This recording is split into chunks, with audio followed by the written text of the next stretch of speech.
ഷാരോൺ വധക്കേസിനെ സംബന്ധിച്ച് ഒരു 2 വാക്ക്. അപ്പോൾ അതിൽ ആ കേസിനെ സംബന്ധിച്ചിപ്പോൾ എന്നോട് ആരെങ്കിലും ചോദിക്കുമ്പോൾ എനിക്കറിയാവുന്ന ലീഗൽ ഒപ്പീനിയനേ കൊടുക്കാൻ പറ്റുള്ളൂ. നിയമം അനുസരിച്ചുള്ള എനിക്കറിയാവുന്ന കാര്യങ്ങളെ എനിക്ക് പറഞ്ഞു കൊടുക്കാൻ പറ്റുള്ളൂ. അപ്പോൾ അതല്ലാതെ ഒരു സംഭവത്തെക്കുറിച്ചുള്ള കാഴ്ചപ്പാട് ചോദിച്ചു കഴിഞ്ഞാൽ നമുക്ക് ചിലപ്പം അത് പറയാൻ പറ്റും. അല്ലാതെ ഈ വധത്തിനെ എങ്ങനെ കാണുന്നു, ഇതെന്താണ് കാര്യം എന്ന് ചോദിച്ചു കഴിഞ്ഞാൽ അത് ഒരു കേസായിപ്പോയതുകൊണ്ട് എനിക്കതിനെക്കുറിച്ചല്ലാതെ നിയമവശമല്ലാതെ എനിക്കൊന്നും പറയാൻ അറിഞ്ഞൂടാ. അങ്ങനെ അത് പറഞ്ഞതിന് ഒരുപാട് എതിർപ്പ് ഉണ്ടായിട്ടുണ്ട്. കുറേ പേര് വളരെ ബോധമുള്ള ആളുകൾ എല്ലാം അതിനെ അനുകൂലിച്ചിട്ടുമുണ്ട്. അപ്പോൾ ഇങ്ങനെ പറഞ്ഞു കേൾക്കുന്നതാണ്. ഞാനിതൊന്നും നോക്കാറില്ല. ഒരുപാട് പേരെന്നെ വിളിച്ച് പറഞ്ഞു. ചിലർ അയച്ചും തന്നു. കാരണം എനിക്ക് അതിനിശിതമായി എന്നെ വിമർശിക്കുന്നു പ്രതിഷേധിക്കുന്നു എന്നോടെന്ന് അതിന് ഏതോ ഒരു സംഘടന. അപ്പോൾ അതിനിശിതമായി എന്നുള്ളതിന് സാധാരണ തായിട്ട് എഴുതുന്നതിന് പകരം കുറെ കൂടെ ഗംഭീരമാവണം എന്നുള്ളത് കൊണ്ട് ഞാൻ തിരിച്ചിട്ട് തായ എഴുതിയേക്കുന്നത് കേട്ടോ. അത് അക്ഷരം അറിയാൻ വയ്യത്തോണ്ടായിരിക്കും, എനിക്ക് അറിഞ്ഞൂടാ. ഏതായാലും അങ്ങനെ പ്രതിഷേധിക്കുന്നുണ്ട്. എന്തിനാ ഈ പ്രതിഷേധിക്കുന്നതെന്ന് ഒന്ന് ചിന്തിക്കണ്ടേ? ഞാൻ എന്ത് കുഴപ്പം ചെയ്തിട്ടാണ്? എൻ്റെ അടുത്ത് ചാനലുകാർ ചോദിച്ചു ഇതിനെക്കുറിച്ചുള്ള ഒപ്പീനിയൻ, ഇതെന്താണ്, ഇത് റയറസ്റ്റ് എമംഗ് റയർ ആവുമെന്ന് ചോദിച്ചു. ഞാനതില്ല എന്ന് പറഞ്ഞു. അത് ശരിയാണ്, അത് എൻ്റെ റീസണിങ് ഞാനത് പറഞ്ഞു കൊടുത്തു. അതല്ലാതെ ഞാൻ ആ പെൺകുട്ടി നല്ല കാര്യം ചെയ്തെന്നോ അതിനെ വെറുതെ വിടണമെന്നോ ഒന്നും ഞാൻ പറഞ്ഞില്ല. അതിന് കഠിനമായ ശിക്ഷ കൊടുക്കണം, അത് അഭിപ്രായക്കാരന് തന്നെ അതേ ഞാൻ പറഞ്ഞുള്ളൂ. പക്ഷേ അതിന് കൊലക്കയറ് കൊടുക്കണോ വിധിക്കണോ വേണ്ടോ എന്നുള്ളതിനെ കുറിച്ച് ചോദിച്ചപ്പോൾ എൻ്റെ അഭിപ്രായമാണ് ഞാൻ പറഞ്ഞത്. അത് എൻ്റെ അഭിപ്രായം പറഞ്ഞതുകൊണ്ട് അതിന് കിട്ടിയതില്ലാതാവും? ഇല്ലല്ലോ. അത് വേറെ കോടതിയിൽ പോവോ ഏതാന്ന് വെച്ചാൽ അത് ചെയ്തോട്ടെ. ഞാൻ അതിൻ്റെ ലീഗൽ ഒപ്പീനിയനാണ് പറഞ്ഞത്. അത് ആൾക്ക് ഇഷ്ടപ്പെടുന്ന വിധത്തിൽ ലീഗൽ ഒപ്പീനിയൻ പറയാൻ പറ്റും. ഇപ്പൊ ജനങ്ങൾക്ക് ഇത് ഇഷ്ടമല്ല, അതുകൊണ്ട് ഇതിന് കൊലക്കയറ് തന്നെ കൊടുക്കേണ്ട കേസാണ് എന്ന് എനിക്ക് പറയാൻ പറ്റത്തില്ല. അത് പറയേണ്ടതിനകത്ത് ഞാൻ പറയാറുണ്ടല്ലോ. ഇപ്പോൾ ആ കൊൽക്കത്തയിലെ ആ പെൺകുട്ടിക്ക് സംഭവിച്ചത്, ആ വനിതാ ഡോക്ടർക്ക്, അതിനകത്ത് യഥാർത്ഥത്തിൽ വധശിക്ഷ കൊടുക്കാവുന്ന ഒരു കേസ് തന്നെയാണ്, കൊടുക്കേണ്ട കേസുമാണ്, അത് കൊടുക്കേണ്ടതാണ്. അപ്പം എനിക്കതിനൊന്നും എതിർപ്പില്ല. ഇവിടെ ഇപ്പോൾ ആൾക്ക് ഇഷ്ടപ്പെടുന്ന വിധത്തിൽ സംസാരിക്കുക എന്ന് പറഞ്ഞു കഴിഞ്ഞാൽ അതൊരിക്കലും ശരിയായൊരു ഒപ്പീനിയൻ അല്ല. അപ്പോൾ എനിക്ക് ഇതിപ്പോൾ എല്ലാവരും ഇഷ്ടപ്പെടണം, എല്ലാവർക്കും ഗ്രീഷ്മയെ കടിച്ചു കയറണം, അത് ചെയ്തോളൂ, എനിക്കൊരു വിരോധമില്ല. നിങ്ങളുടെ മനസ്സിൽ അങ്ങനെ ഇരുന്നോട്ടെ. അതിൻ്റെ ഒപ്പീനിയൻ, അതായത് ചോദിക്കുമ്പോൾ ഒരു മുൻ ന്യായാധിപൻ എന്നുള്ള നിലയ്ക്കും നിയമം അറിയാവുന്ന ഒരാളെന്നുള്ള നിലയ്ക്കും എനിക്കറിയാവുന്ന കാര്യങ്ങളല്ലേ എനിക്ക് പറയാൻ പറ്റുള്ളൂ. എനിക്ക് അറിയാൻ വയ്യാത്ത കാര്യങ്ങൾ എനിക്ക് പറയാൻ ഒക്കത്തില്ല. ആ വധശിക്ഷയെ സപ്പോർട്ട് ചെയ്യുന്ന കാര്യങ്ങളൊന്നും ഞാൻ കണ്ടില്ല. അതുകൊണ്ടാണ് ഞാൻ അത് പറഞ്ഞത്. അല്ലാതെ എനിക്ക് ഇതിനകത്ത് ഈ ഷാരോണിൻ്റെ അടുത്ത് ഒരു വിരോധവും എനിക്കില്ല.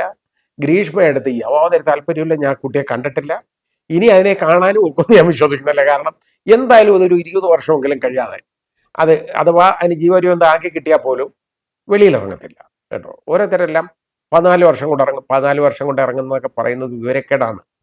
കാരണം ലൈഫ് ഇംപ്രിസൺമെന്റ് എന്ന് പറഞ്ഞാൽ, ഇംപ്രിസൺമെന്റ് ഫോർ ലൈഫ് എന്ന് പറഞ്ഞാൽ ഫോർ ലൈഫാണ്. അതായത് ബയോളജിക്കൽ ലൈഫാണ്. അതിപ്പോഴത്തെ അമെൻമെന്റിലും അത് ക്ലിയർ ആക്കിയിട്ടുണ്ട്, സുപ്രീം കോടതിയുടെ വിധിന്യായങ്ങളിലും ഉള്ളതാണ്. പിന്നെ 14 വർഷത്തെ കാര്യം പറയുന്നത് എന്താണെന്നറിയാം? 14 വർഷമാകുമ്പോൾ ഗവൺമെന്റിന് വേണമെങ്കിൽ റെമിഷൻ കൊടുക്കാം. അത് ഇങ്ങനെയുള്ള കേസുകളിലൊന്നും കൊടുക്കാൻ സാധ്യതയില്ല. കാരണം ഒന്നാം തീയതി ഒരു വധശിക്ഷ കൊടുത്ത ഒരു കേസാണ്. പിന്നെ രണ്ടാമത് അതിൻ്റെ ഗ്രാവിറ്റി എന്ന് പറയുന്നത് അത്രയും വളരെ വലുതാണ്. അപ്പോൾ അങ്ങനെയുള്ള ഒരു കേസിനകത്തൊക്കെ സാധാരണഗതിയിൽ എളുപ്പമൊന്നും റെമിഷനൊന്നും കിട്ടാൻ സാധ്യതയില്ല. അല്ലെങ്കിൽ വലിയ രാഷ്ട്രീയ നേതാക്കളോ ഒക്കെ ആയിരിക്കണം. അങ്ങനെ വലിയ രാഷ്ട്രീയക്കാരൊക്കെ ഉണ്ടെങ്കിൽ അവർക്കൊക്കെ ഈ റെമിഷൻ കിട്ടുകയും പരോൾ കിട്ടുകയൊക്കെ ചെയ്യും. ഇതിന് കിട്ടുമെന്നുള്ളത് എനിക്ക് തോന്നുന്നില്ല. ഈ കുട്ടിക്ക് ഇതൊക്കെ കിട്ടുമെന്ന്. അത് ഞാൻ പറഞ്ഞത്, ഇതിപ്പോൾ അതിനെ ശിക്ഷിക്കേണ്ടെന്നല്ല, അതിന് യഥാർത്ഥത്തിൽ അതായത് വധശിക്ഷ കൊടുക്കാൻ പര്യാപ്തമായ അതിൻ്റെ ആ പ്രായവും അതുപോലെ തന്നെ ബാക്കി കാര്യങ്ങളും ഒക്കെ അതിന് പര്യാപ്തമായിരുന്നെങ്കിൽ ഞാൻ പറഞ്ഞേനെ ഇതിന് വധശിക്ഷ കൊടുക്കണം എന്ന് പറയുന്നതിന് എനിക്കൊന്നുമില്ല. ഞാൻ പറഞ്ഞേനെ കൊടുക്കാവുന്നതാണെങ്കിൽ. ഇത് എൻ്റെ ഒപ്പീനിയൻ, ഞാൻ അഭിപ്രായം ശരിയായ രീതിയിൽ പറഞ്ഞതല്ലേ ഉള്ളൂ. അത് പറഞ്ഞപ്പോൾ ഓരോരുത്തന്മാർ എന്നെ സാധാരണ ഒരു കാരണവുമില്ല ചീത്ത വിളിക്കുന്ന ഒരുത്തനുണ്ട്. അവനെ എന്ത് ചെയ്തെന്ന് എനിക്ക് അറിഞ്ഞൂടാ. ഞാൻ അവൻ്റെ പേരൊന്നും പറയുന്നില്ല. അപ്പോൾ ആ വൃത്തികെട്ടവനും എന്നെ കുറിച്ച് ഇത് പറഞ്ഞിട്ടുണ്ട്. കാരണം അവൻ്റെ ഒരു റീച്ച് കിട്ടും ഇതിനകത്ത് വരുമ്പോൾ. ഒന്നാമത് ഗ്രീഷ്മവധ ആ കേസ്, പിന്നെ കഷായ കേസ്, അതിൻ്റെ കൂടെ പിന്നെ കമാൽ പാഷ, ഇതെല്ലാം കൂടെ ആകുമ്പോഴത്തേക്ക് അവന് എന്തെങ്കിലുമൊക്കെ കിട്ടും. അത് വാങ്ങിച്ചെടുത്തോട്ടെ. അത് അങ്ങനെ കിട്ടുന്നവന്മാരത് വാങ്ങിച്ച് തിന്നോട്ടെ, എനിക്ക് ഒരു പരാതിയില്ല. പക്ഷേ ഇത് ആളുകൾ തിരിച്ചറിയണം. നമ്മൾ വൈകാരികമായിട്ട് നിങ്ങൾക്കൊക്കെ പ്രതികരിക്കാം.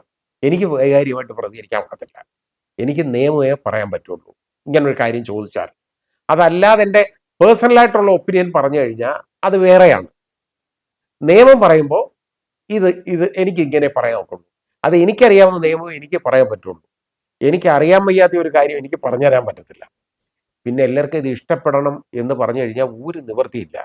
ഞാൻ പറയുന്ന കാര്യങ്ങൾ പലപ്പോഴും എനിക്ക് സത്യമായിട്ട് എനിക്ക് തോന്നുന്ന കാര്യങ്ങൾ നിയമപരമായിട്ടുള്ളത് എനിക്ക് പറയാൻ ഒക്കുള്ളൂ.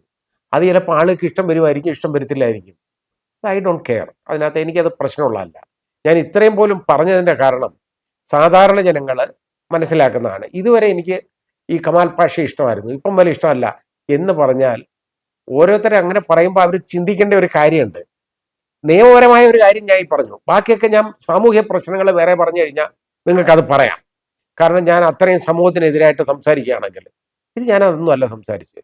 പിന്നെ ഒരു കാര്യം കൂടെ, ഈ ഇങ്ങനെയൊക്കെ പറയുന്നവർ ഒരു കാര്യം കൂടെ ഒന്ന് ചിന്തിക്കണം. ഒറ്റ കാര്യം, ഇവിടെ എത്രയോ പെൺകുട്ടികൾ ഈ കഴിഞ്ഞ ഈ അടുത്ത കാലയളവിലൊക്കെ കൊല്ലപ്പെട്ടു. എത്ര പേര് കൊല്ലപ്പെട്ടു? അത് എന്തിനാണ്? അതായത് പ്രണയം നിരസിച്ചത് എൻ്റെ കാരണത്താൽ എന്നാണ് പറയുന്നത്. പ്രണയം നിരസിക്കാൻ കുട്ടിക്ക് ഇഷ്ടം, അല്ലെങ്കിൽ പ്രണയം അങ്ങ് നിരസിക്കും. അതിന് പോയി കൊല്ലണോ? അതിനെ പുറകെ നടന്ന് ഉപദ്രവിച്ചിട്ട് അവസാനം ഒരു നിവൃത്തിയില്ലാതെ അങ്ങനെ എത്ര പേരെ കൊന്നേക്കുന്നു. ഈ കൊന്നവന്മാരുടെ എങ്ങാണ് പേര് പോലും നമുക്കറിയാമോ? ഇല്ല. നമ്മൾ ആരെയും അതറിയത്തില്ല, ഐഡന്റിഫൈ ചെയ്യത്തില്ല. എനിക്ക് പോലും അറിഞ്ഞൂടാ, സത്യമാണ്. പിന്നെ ഇതെന്താ ശ്രദ്ധിക്കാനിടയെന്ന് പറഞ്ഞാൽ ഇതൊരു പെൺകുട്ടിയാണ്, സാധാരണ അങ്ങനെ സംഭവിക്കാറില്ല. അതുകൊണ്ടാണ്. പിന്നെ നമ്മൾ ഇത് ആ ജോളിയുടെ കേസും ഒക്കെ നമ്മൾ കണ്ടിട്ടുള്ളൂ. ഒരുപാട് പേരെ വിഷം കൊടുത്ത് വന്നേക്കുന്നതൊക്കെ ഇതൊക്കെ നമ്മൾ കണ്ടിട്ടുള്ളൂ. അല്ലാതെ ഇങ്ങനെ ആദ്യമായിട്ടാണ് ഇങ്ങനെ ഒരു സംഭവം കാണുന്നത്. പക്ഷെ അങ്ങനെ കണ്ടാൽ അത് അന്നേരം വൈകാരികമായിട്ട് ആളുകൾ പ്രതികരിക്കും. അവളിങ്ങനെ ചെയ്യാമോ, അവൾക്കിങ്ങനെ കൊടുക്കണം. അതിൻ്റെ പ്രശ്നം എന്താണെന്നറിയോ? അവൾ എന്നുള്ളതാണ്. അത് നമ്മളൊന്നും തിരിച്ചറിയണം. അവൻ ആണെന്നുണ്ടെങ്കിൽ ഈ പ്രശ്നം വരത്തില്ല ഒരിക്കലും. ആളുകൾ ഇത് ഇത്രയും വൈകാരികമായിട്ട് ചിന്തിക്കത്തില്ല. എത്രയോ ഞാൻ പറഞ്ഞില്ലേ, ഒരുത്തനാണെങ്കിൽ പാറ്റ്നയിൽ എവിടെ കൊണ്ട് പോയി ഒരു തോക്ക് വാങ്ങിച്ചുകൊണ്ട് കാശ് കൊടുത്ത് വാങ്ങിച്ചു കൊണ്ടുവന്ന് അവിടെ വെച്ച് ട്രെയിനിങ്ങും കഴിഞ്ഞ് വന്നിട്ട് അതിന് ഒരു പ്രൊഫഷണൽ സ്ഥാപനത്തിൽ കയറി വെടിവെച്ചു വന്നു, പ്രൊഫഷണൽ കോളേജിൽ കയറി വെടിവെച്ചു വന്നു ആ കുട്ടിയെ. അതെന്ത് ചെയ്തിട്ടാണ്? അതിന് യവൻ പ്രേമമെന്ന് പറഞ്ഞു, അതിന് പറഞ്ഞു എനിക്ക് പ്രേമമില്ല, എനിക്ക് വേണ്ട, തീർന്ന്. അത്രയേ ഉള്ളൂ. അതാ കാര്യം. അത് പ്രണയം നിരസിച്ചു എന്നുള്ളതാണ്. അതിനുള്ള അവകാശം പെൺകുട്ടികൾക്കില്ലേ?